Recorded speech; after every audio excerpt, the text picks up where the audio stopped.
The nigga say I ain't about my business. Look here, he hating. Coming uptown, playboy, we gon' slang. I catch it out bad, nigga, we gon' leave you stank. Fucking with my HBs, nigga.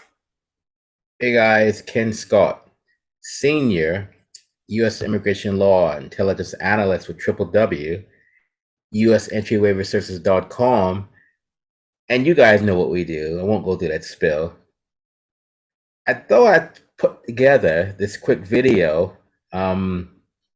Seems like you guys are more visual than anything, so it's all good with me. So this is just a quick video. So I'm going to be about who needs a U.S. waiver. Who needs a U.S. waiver? Well, a U.S. waiver is needed by someone who is deemed to be inadmissible.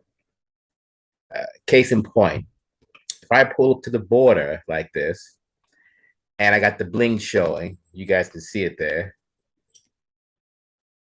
and the guard's saying to me, he looks at me and says, "What do you do for work?" And I say, "Oh, I'm a facilitator." Is it what does that mean?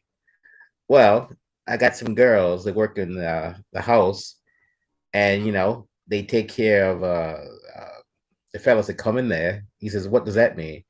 Well, got one of my girls, and I say, "Oh, wait a minute, hold up." I say, "Hey, check this out."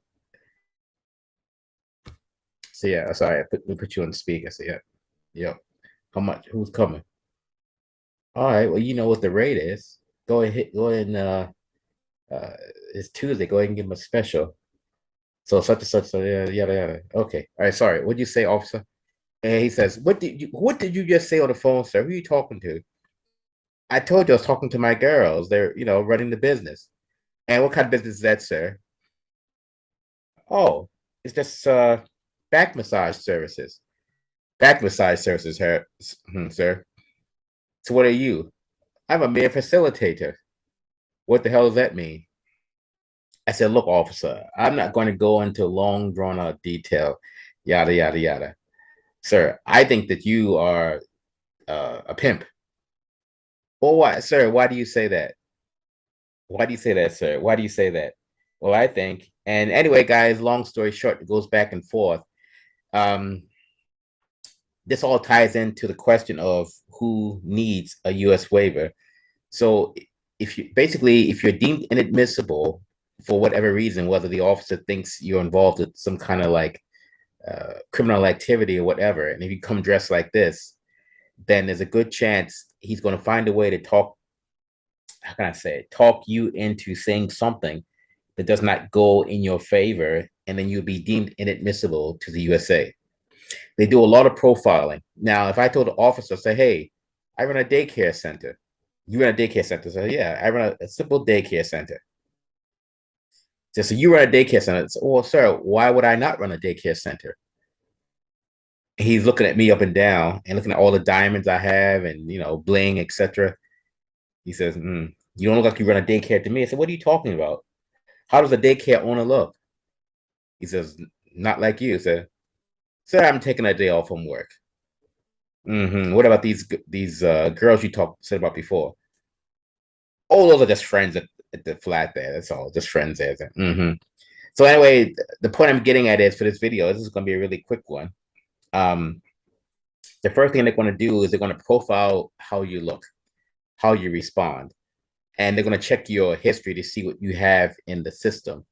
When I worked for the system, when I was a federal officer, when I was a law enforcement officer, this is what we used to do. So people would look at me like dressed like this. That really you? I said, "Yeah, used to be back in the day." But the thing is, whenever you put that uniform on, guys, you are still who you are at your core self. And I will just say it like that. I will just say I was really good at my job. The people I dealt with, a lot of them liked me, believe it or not. And I had more issues with management than anything. So putting that uniform on does not change who you are deep down. You could have the uniform on, the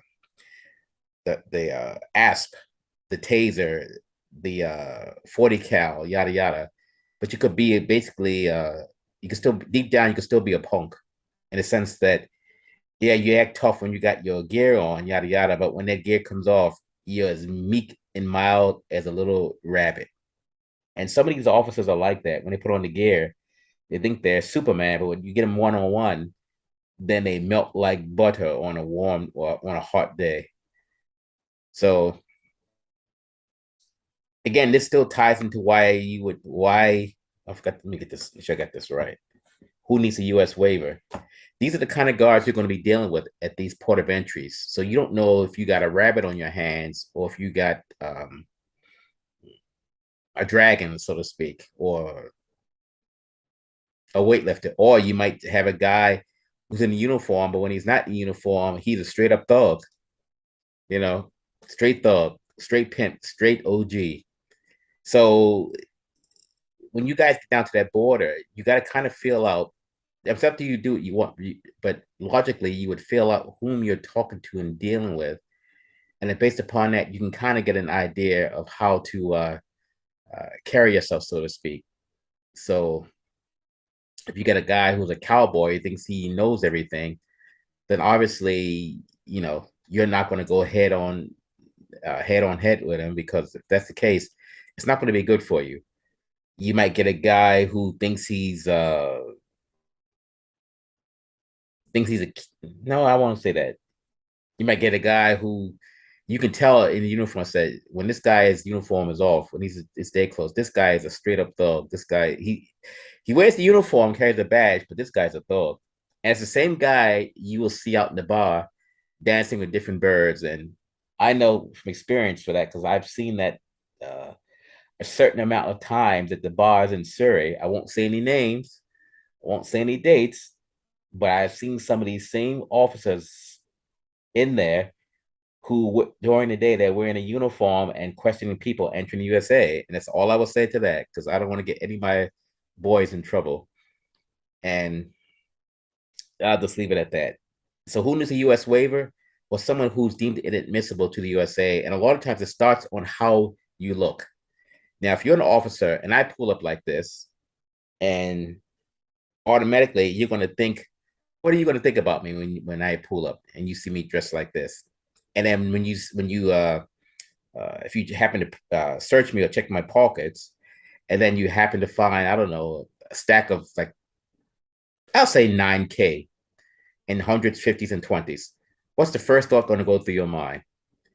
Just because if someone's dressed like this and they got 9K in their pocket, 50s, 20s, 100s, doesn't necessarily mean they are what you think they are. It just depends on the circumstances. That message was kind of out to the officers, not for you guys. So yeah, it just depends on who you got. And guys, if you're the one with the 9K in your pocket and you go up there, be aware the officer is going to basically be profiling you. So be smart when you go down to this port of entry. Um, be wise. Be aware that what you say can and will be used against you. And all statements are voluntary. I will just say that. Again, I mean, you have to identify yourself, that's fine. But when you start going into detail, a lot of that stuff is voluntary. So you have to know how to conduct yourself when you deal with different authority figures. And if you happen to go down like this, you got to make sure that you know how can I say it, how to hold your own, and how not to fall prey to intimidation, so to speak.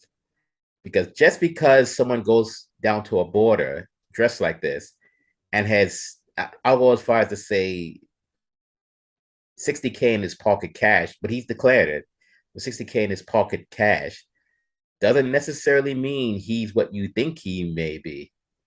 That money could have came from an inheritance, or yada yada. Again, this part is mostly directed towards officers. So the question of who needs a U.S. waiver? Well, anyone who is deemed inadmissible to enter the USA will likely need a U.S. waiver. But you guys remember, everything's always on a case by case basis.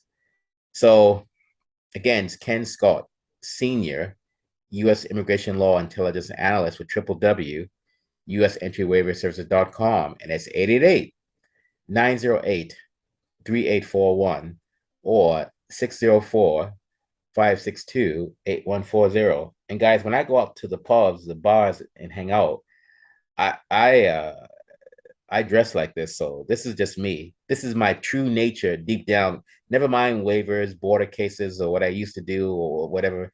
But most of how I grew up and the element that I was around, this is me deep down. So you guys may interpret it as you see fit. Why you should be denied entry to that country. So if you're denied entry to the United States for criminality, maybe at a bar fight, or maybe you were accused of, I don't know. It's okay. You didn't do it. This is what you want to do. You may need a U.S. entry waiver. You may, or you may not. If you do, you want to use sendittoken.com. Send it to ken.com. And once you use sendittoken.com, we can get you cleared to enter the United States. Does not matter what your conviction is, whether it's for or nothing is impossible. Why? Because we're there when you need us. Sendittoken.com. I gotta tell you folks, wait till Hulk Hogan comes out here. The roof is gonna come off the Bell Center here in Montreal.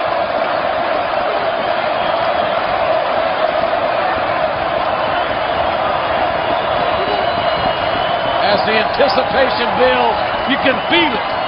The legendary Hulk Hogan is a heartbeat away